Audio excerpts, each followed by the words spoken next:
Salut tout le monde, j'espère que vous allez bien. Aujourd'hui, on va se retrouver pour la review de Elimination Chamber 2018, l'avant-dernier pay-per-view avant WrestleMania, je préfère vous le dire. Je sais pas si ça s'entend, je suis un peu malade, donc voilà, si ma voix est pas comme d'habitude, vous avez l'explication. Je vais pas perdre de temps, je vais commencer directement par les caractéristiques de ce pay-per-view. Donc, ce pay-per-view se tenait le 25 février 2018, c'était à Paradise dans le Nevada, à la T-Mobile Arena, et le thème musical de ce pay-per-view, c'était Man on a Mission par Will Rush. Il faut savoir que donc Will Rush, c'est le mec qui a notamment, en tout cas la VO s'est servi de ses musiques pour Fastlane 2015 notamment et le 2016. C'est vrai que j'aimais pas forcément ces musiques, mais là par contre cette musique-là était vraiment cool. Je suis pas forcément un grand fan de rap pour les thèmes musicaux de catch, mais là j'avoue qu'il était vraiment très sympa. Dans le kick-off, il y a un match qui a été rajouté après que j'ai sorti ma vidéo pronostic, puisqu'on a le club qui a battu le Mistourage. Est-ce que quelqu'un en a quelque chose à foutre? Moi en tout cas, c'est pas le cas. De toute façon, je n'ai pas regardé le match, donc on va passer au show principal. Voilà, donc on va pouvoir passer donc à l'opener de la soirée tout simplement. On va rentrer dans le vif du sujet. Et on va commencer par donc l'opener qui était donc l'Elimination Chamber des femmes, donc pour le Raw Women's Championship. Je trouve que c'est une bonne décision d'avoir mis ce match-là en opener. Moi, c'est ce que j'aurais fait. Je pense que c'est ce qu'ils auraient également dû faire pour le Rumble. Commencer la soirée avec un Chamber et le finir avec un Chamber, ça me paraît évident. Donc très bon choix là-dessus, j'ai rien à dire. Les deux participantes qui ont commencé, c'était, si je me souviens bien, Sonya Deville et Bayley. Je préfère vous le dire également, je ne vais pas relever toutes les éliminations, je vais tout vous faire de tête. Et je préfère également vous le dire, je pense pas que la review sera très très longue, parce que j'ai pas grand chose à dire en fait sur les différents matchs de ce pay-per-view. Bref, donc alors le Chamber des femmes a duré environ 30 minutes, ce qui est une durée plutôt honnête pour un chamber. C'est on va dire un petit peu la durée moyenne des chambers, c'est-à-dire souvent 30 minutes à peu près. Sinon donc, alors mon avis sur ce match, qu'est-ce que j'en ai pensé? Alors si je me souviens bien dans l'ordre des rentrées dans le ring, ça a donné donc du coup Sonya Deville et Bayley qui ont commencé. Ensuite c'est Mandy Rose qui est rentrée. Ensuite je crois que c'est Sasha Banks. Voilà, je crois que c'est dans cet ordre-là. Pour ce qui est du match en lui-même, qu'est-ce que j'en ai pensé? En fait, je vais être assez rapide. Je trouve que le plus intéressant, ça a été le Final 3. Donc en fait, il restait Bayley, Sasha Banks et Alexa Bliss. Et je trouve que avant ça, c'était pas spécialement terrible. Je dis pas que c'était mauvais pour autant, mais c'était un petit peu chiant par moment. Je trouve qu'il manquait un petit peu de rythme dans ce match. Euh, L'utilisation de la cage a un peu servi, notamment avec Absolution qui ont balancé, si je me souviens bien, Bayley dans la cage. Sinon, pour moi, le spot de ce match, c'est le Lotus Press de Mickey James du haut d'une cellule sur Sonya Deville. D'ailleurs, ça lui a permis d'éliminer Sonya Deville. Mais c'est vrai que voilà, à part ça, j'ai pas grand chose à dire en fait. C'était un match qui était pas spécialement très bon, c'était pas mauvais, je préfère le dire, c'était pas mauvais. J'ai préféré ce match par exemple au Money in the Bank féminin ou au Rumble féminin. Je l'ai trouvé mieux. Après, c'était toujours pas excellent, mais c'était quand même mieux. Et j'ai noté tout simplement que Alexa Bliss a conservé la ceinture en éliminant Sasha Banks avec un DDT de la troisième corde. Donc voilà, pas de surprise, victoire de Alexa Bliss. Est-ce que ça me fait plaisir? Pas spécialement. Après, voilà, c'était prévisible, on va pas se mentir. Euh, Après, voilà, franchement, honnêtement, j'ai bien aimé quand il restait Sasha Banks, Bayley et Alexa. Mais c'est vrai qu'avant ça, c'était quand même un petit peu chiant par moment. Du coup, j'ai mis 7 sur 10 pour ce match. J'ai juste noté que ça m'avait fait rire, puisque après le match, on voit Alexa qui était émue d'avoir gagné ce match. Elle a fait un speech vraiment totalement face, et je me suis dit, ça y est, on va peut-être avoir un double turn, avec pourquoi pas un heel turn de Sacha et un face turn de Alexa, mais finalement, eh bien non, c'était du troll. Mais tout ça pour dire que c'est un match plutôt sympa pour lancer la soirée, mais vraiment rien de plus. Donc au niveau de la note, j'ai mis 7 sur 10. Ensuite, le second match de ce pay-per-view, c'est un match qui a été rajouté après que j'ai tourné ma vidéo pronostic. C'était pour les Raw Tag Team Championships. On avait donc de Bar, Cesaro et Sheamus contre le Titus Worldwide, donc Titus O'Neil et Apollo Crews, dans un match qui a duré 10 minutes. Et alors là, très clairement, c'était un match qu'on aurait totalement pu avoir à Monday Night Raw, ça ne m'aurait absolument pas choqué. C'est-à-dire que c'était pas mauvais, c'était pas un mauvais match, mais c'était pour moi pas forcément digne d'un pay-per-view. Enfin, en tout cas, voilà, si j'avais vu ce match à Raw, j'aurais pas été choqué, quoi. Sinon, ben, j'ai presque rien à dire sur ce match. J'ai juste noté en fait que bah, Cesaro et Sheamus l'ont emporté en portant leur double prise de finition sur Apollo Crews. J'ai également noté que c'est Debar qui a dominé ce match en grande majorité. Mais je veux dire, c'était vraiment un match tag team complètement basique. Il n'y avait rien de plus, il n'y avait rien de moins. Ce ne sera pas le pire match tag team de l'année, ce ne sera pas le meilleur non plus. Et il n'y a rien d'autre à dire en fait. Donc je vais vous donner la note et puis on va passer au prochain match. J'ai mis 6,5 sur 10. C'était un match correct, mais il n'y avait vraiment rien de plus. Ensuite, on va enchaîner avec un match que j'attendais beaucoup. Vraiment, pour le coup, ça faisait longtemps que j'attendais pas un match féminin autant. C'était le match entre Asuka et Nia Jax. Donc, bah, vous le savez, hein, si Nia remportait ce match, elle gagnait une opportunité pour le titre de Raw à WrestleMania. Et en fait, là aussi, j'ai pas grand chose à dire sur ce match. En fait, la seule chose en fait, que j'ai vraiment à reprocher, la seule critique que j'ai à faire, c'est que le match a duré 8 minutes et le Bray Wyatt Matt Hardy a duré plus longtemps que ce match-là. C'est la seule chose qui me fait chier en fait, parce que c'était un match qui était vraiment attendu par les fans. Il n'y a pas eu de beach ball qui a été sorti, en tout cas je ne crois pas. Le public était vraiment intéressé, était investi dans cette affiche. Et bah non en fait, bah, le match a duré seulement 8 minutes. Alors 8 minutes c'est pas catastrophique, mais ce que je veux dire par là c'est que à côté de ça, le match pour les Raw Tag Team Championships et le Bray Wyatt Matt Hardy ont duré plus longtemps. Et ça, je comprends pas forcément. Sinon, c'était un match vraiment cool. J'ai bien aimé cette opposition. De toute façon, les Nia Jax, Asuka sont toujours cool. Mais là aussi, en fait, enfin, ce match était cool. Mais je veux dire, pareil, si on l'avait eu à Raw, ça m'aurait pas choqué. Mais c'était cool. Je crache pas dans la soupe, hein. C'était un bon match. Maintenant, vu la hype que j'avais mis sur ce match et vu le potentiel qu'il pouvait y avoir autour, avec des minutes en plus, je pense qu'on aurait vraiment pu avoir un excellent match féminin. Et c'est pour ça, en fait, je reste sur ma fin.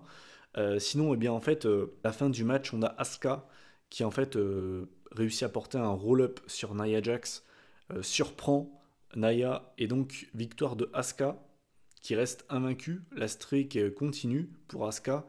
Et bah, du coup, bah, Asuka apparemment va affronter Alexa Bliss. Euh, voilà, booking que je comprends, c'est-à-dire que bah, ils veulent protéger Naya, ils n'ont pas voulu la faire abandonner, hein, puisque bah, elle est présentée comme un monstre. Donc je comprends, je comprends pourquoi est-ce qu'ils ont fait ça. Surtout que bah, après le match, Naya a continué à attaquer Asuka et l'a fait carrément passer à travers la barricade. D'ailleurs, c'était super violent. Donc ils nous ont vraiment présenté ça comme Naya qui avait l'avantage physique. Elle s'est juste fait surprendre. Et en fait, ils nous l'ont plus présenté comme Naya, comme Asuka en fait, qui survit à Naya plutôt qu'autre chose. C'est vraiment comme ça que j'ai ressenti. Mais c'est vrai que c'était quand même un bon match féminin. Maintenant, j'en attendais plus. Donc je reste un petit peu sur ma faim. J'ai mis 7,5 sur 10, donc c'est pas une mauvaise note. Mais c'est vrai que j'en attendais un peu plus quand même. Ensuite, on va passer au match bas les couilles de la soirée. Vraiment, j'en avais, mais alors zéro intérêt, je vous l'avais dit de toute façon. C'était le match entre Broken Matt Hardy et Bray Wyatt dans un match qui a duré 9 minutes, donc plus longtemps que le Asuka Nia Jax, et je ne comprends pas cette décision. À noter que ce match, donc, on a notamment eu le droit à des beach balls qui ont été sortis, et on a également eu une hola du public. Donc on peut le dire, je n'étais pas le seul à en avoir rien à branler de ce match. Vous le savez, je déteste les beach balls, hein, suffit de voir ma réaction quand il y en a eu une de sortie pendant SummerSlam, pendant le match entre Debar et Ambrose et Rollins, hein, j'étais vraiment énervé. Je suis pas fan de ça, je trouve ça débile en fait. Mais ce que je veux dire par là, c'est que si tu as des beach balls plus une hola dans le même match, c'est pour vous dire à quel point les gens en avaient rien à foutre et je les comprends totalement. Bref, tout ça pour dire que Matt Hardy a battu Bray Wyatt avec un Twist of Fate. Voilà, j'ai rien d'autre à dire. J'en ai rien à secouer de ces deux-là.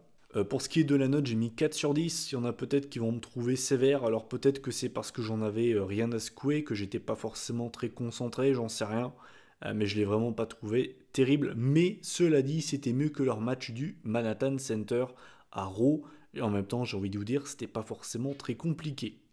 Ensuite, on a eu le fameux segment avec Ronda Rousey, enfin Roddy Ronda Rousey, qui a été, donc, qui a été présenté pour la signature de contrat.